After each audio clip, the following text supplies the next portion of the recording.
The main purpose is for us to, as a team, including yourself, move forwards with a shared understanding of the business needs, primarily useful for getting stakeholders inside organisations. It's sort of the feature functionality you're talking about, not the action.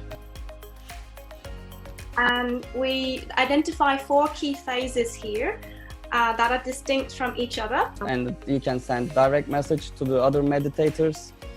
Quite self-reflective sort of questions and thoughts going through the user's mind. Time for us to switch into solution mode and start to explore what the future could look like.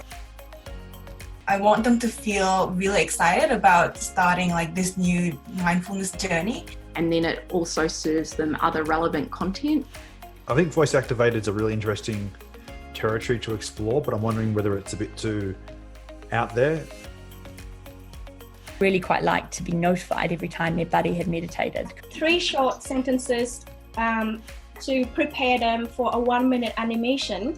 Journals can be integrated into this category so that it will be lived experience. To serve them with recommendations based on the areas that they want to work on. We'll all be very glad to know that I'm very engaged inside of business all of a sudden in Mind Above, because I keep priming them to let them know that this is happening. So yeah, thank you so much.